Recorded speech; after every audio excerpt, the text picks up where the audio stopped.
Hello and welcome to Expert Panel Discussion with me, Stephen Humphrey. Today our panel members are Anne Stokes and Brian Dragoo, and I'm going to invite them to introduce themselves, please. Thank you. Hello everybody, my name's Anne Stokes. I'm Group Chief Operating Officer for FNZ, a global software and services company supporting the financial services sector. And I'm Brian Dragoo, Marketing Director at Viagogo, which is an online ticket exchange in Europe. Today our experts are going to discuss the issues related to implementation in and around the strategic planning activity within a business. So let's get to the point. This particular implementation, as you know from the case study, is about a government initiative to relocate activity.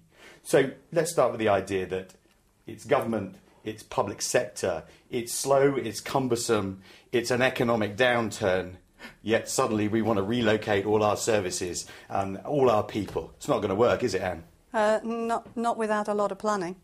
I think if I put myself into the context of what I would see as the real challenges, I think making sure the communication is spot on as to why. It's riddled with potential flaws around communication with people, with the receiving local authorities and stuff like that. I'd be very nervous about this. Brian, your initial perspective. Yeah, absolutely. I mean, with any types of large mass, movement of people and things like this, I think it's always complex, and having the right communication is definitely essential. And then also just really being able to evaluate the risks that you have within the organization, so you can hedge those as much as possible.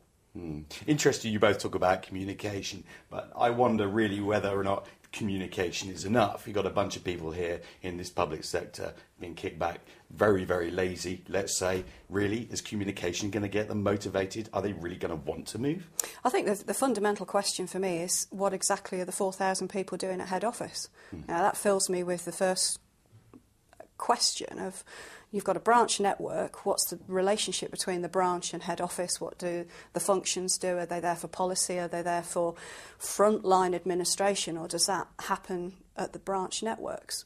Once you understand what the concepts are that are the activities at head office, then you can take a view as to what actually is going to move. Because rather than just taking the problem of 4,000 in London and putting 4,000 in Cumbria or Highlands or some other place, all you're doing is just changing the geography. You're not dealing with the problem of, have you got right person, right role, have you got the most efficient organisational structure, and are actually using technologies to the most advantage. Interesting. I mean, Brian, I'm going to come over to you on that point.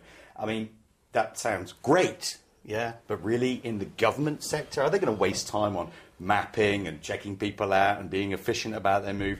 Don't they just want to move? And the minister said so, it's going to happen, and that's that. Well, I think that's true, but you really have no context of if these people will move, like Anne said. So there's a huge risk to the organization if you find out that 75% of these people don't want to move, or how do you work with these? Where are the essential functions? And then you really have to determine that there's going to be people that you want to keep, and there's people that you don't necessarily mind if they leave. So you really need to figure that out before you make the move, determine what's essential, and then go forward. So what's the role here of stakeholder engagement? I mean, it's evident there are a lot of stakeholders here involved in this activity, as there are in any change management or implementation activity. But how crucial is stakeholder engagement or understanding here in this context? Oh, it's absolutely vital. If government's got an ideal opportunity, but also responsibility to demonstrate to people, demonstrate to other businesses, be it small enterprises or the big privates, that engaging people can be done efficiently and effectively. Now, efficiently might mean taking a little bit longer, but once you actually get people to understand and understand objectively the reason for a move and the reason for a change, then you get less resistance. So it's almost the managerial courage to stop, pause, plan it carefully, and then go, because otherwise you'll lose people and the grassroots resistance will just go flying through. You see it in the documentation about the hostility from the HR organisation, the nervousness from the receiving local authority organisation. There's a political dynamic in that, I'm sure. I've no doubt. But the communication, you get people with you and get them to understand why then they help in terms of setting out what the criteria is for the move. And indeed, actually, could come up with some very good ideas around job share, home working, different ways of working, integrated working. Okay, it's an interesting word, integrated. Brian, your perspective, do you agree with Anne? Would you like to add to that? Yeah, I agree with Anne entirely in terms of getting the people involved, because the more people you get involved, the less resistance you'll have. And so you really need to have at least an effort from management that you're actually involving these people at the bottom levels, really. Okay. What's the role of, let me go on a limb here, what's the role of marketing here? Be careful about whether that's seen as spin. If you can trip too much into, well, that's the spin engine coming to the fore, and as long as you've got objective data and people can see that there is a potential benefit for them in terms of the move, and I go back to this work-life balance, corporate social responsibility, green agenda, you choose your win themes, for want of a better expression. You choose your win themes for the move. It's not just financial. Right, there's so much more that, this guy's been told he's got a selling job to do. Actually, what he's got to do is an analysis of what can be in it for the people that are affected. And that could be the branches in terms of better career opportunities for the people that are within the branch network. Okay. So that's an upside for the wider. And then, the 4,000 people, 1,000 of them might actually want to retire early, or might want to think about becoming coaches and mentors to other people elsewhere. Okay, so it's interesting. So we talk about these kind of metrics, if you like, for success, or performance indicators, or whatever the heck we want to call them these days. Brian, how do you see additional metrics being applied to this success of this approach? Well, first of all, you have to figure out if it achieved what you wanted to achieve. I mean, obviously, you're moving these people, 4,000 people away or less than that, and it's obviously having some sort of financial impact. So one, you do need to track that to make sure that has happened. You have to look at, obviously, you should probably have some sort of goal of the people that you want to retain. So make sure that you're keeping up with that goal, and you're shifting your needs as necessary while you're trying to obtain that goal. And then I think third, there's, as Anne was saying, kind of these softer things where you actually have to look at if the people are transitioning appropriately and if their morale really is with the move. Okay, that's interesting. So softer metrics, we might say. Maybe some of the things you're describing here. That's a bit of a new one for government, isn't it? Oh, no, actually, my perspective, and years ago, I was actually in government, so I can sort of gatekeeper turn poacher. They have always had very clear policies and procedures, and lived the Whitley committees, the special interest groups, probably more advanced in terms of their thinking around the green agenda and what have you than we give them credit for. They probably haven't communicated it very well, but they have been thinking. So therefore, the softer side of things is something that is very much there. But the challenge is working out the weighting. How valuable is that?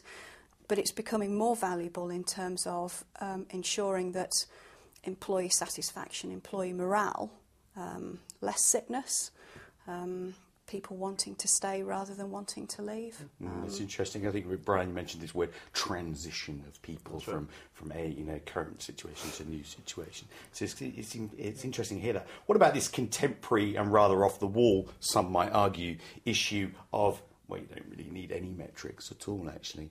It's much more intuitive in its success. Forget your financials. They'll come if we do it right. I mean, I think there's probably a natural course of action, so it will probably function on its own, and there are these other metrics that you may be tracking. But I still think you need to look at least did it achieve its goal. If you do nothing else, you need to at least make sure that you've done that, or why are you doing the transition at all? Okay, and just as a sort of a final point before we conclude, this idea of chaos, and chaos finds its natural order, therefore we don't really need to worry about it. What's your perspective? You always have to worry. A transition of this nature by its own style will need a heavy involvement of leadership. the person at the top has got to put an awful lot of energy, be very visible themselves in terms of how they make this happen. But the key to the success of it, and therefore, I do agree that you can't have thousands of metrics. You've just got to choose very carefully the ones you track, will be the ones that encourage early adoption of the change. Well, that's great. That's really been some very, very interesting discussion. But from the perspective of our learners and our viewers here, let's get down to business. Yeah, we've given them 3 options in terms of how they would improve this move or facilitate this move, and how they're going to measure it. So I'm going to give you those 3 options. I need you to choose one and justify why. So option 1, we're suggesting in internal-based activity, simple communication, top-down, explain the benefits and invite feedback, participation, metrics, financial. Option 2, internal activity around a fully integrated marketing campaign, top-down corporate involvement, and integrated into the strategic plan. Metrics, a balanced set of metrics, financial and non-financial. Third option, fully integrate internal, external campaign, split it, break it down by stakeholder groups, and don't use any metrics at all. Anne, what do you think? On paper, theoretical, I would probably do B, and in practical terms, I'd do C.